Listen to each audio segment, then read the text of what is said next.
Après avoir parlé d'amour, je vais vous parler de mort, parce qu'il me semble important, dans ces temps, mais aussi dans la vie d'aujourd'hui, de parler de celle-ci.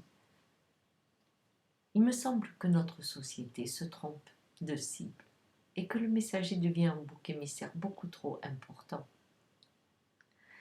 La mort vient quand elle veut et se sert de la vie pour venir.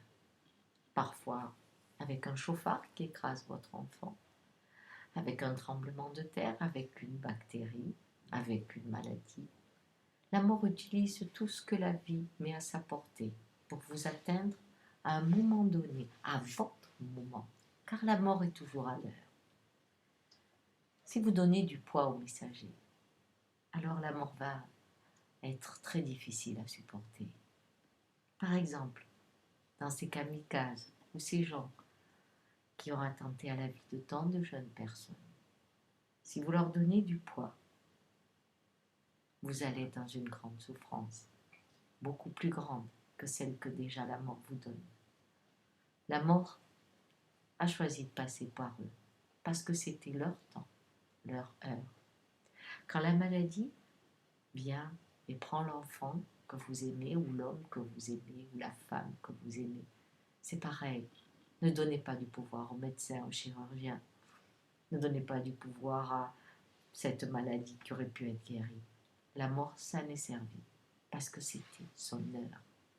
Si l'on comprend que la mort peut venir au moment où elle le veut et ne jamais être en retard, alors c'est beaucoup plus facile d'accepter la suite parce que vous ne refaites pas l'histoire.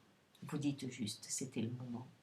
Françoise Dolto avait une phrase que j'aime dire aux enfants, c'est on meurt quand on a fini son temps, jamais avant. Ça, c'est moi qui l'ajoute. Et c'est ça qui est intéressant, que je meurs à quelques heures, même dans le ventre de ma mère, à 70 ans, 30 ans, 20 ans, je meurs à mon heure. Et j'ai juste le temps qu'il me fallait. On ne connaît pas la fin de l'histoire. Vous en connaissiez pas le début. D'où vous venez, vous le connaissez, non. La vie s'est servie de vos cellules pour rentrer. La mort se sert aussi de la vie pour vous faire partir. Alors ne donnez pas de poids aux messagers et dans ces temps troublés, encore plus, ne leur donnez pas ce pouvoir. Dites-vous, la mort est passée par eux. Peut-être que elle a choisi cet instant, ce moment, ces personnes, pour donner une vie encore plus intense à ce qui va sortir de tout cela. Voilà. Pensez à cela. Confondez pas la mort et le messager.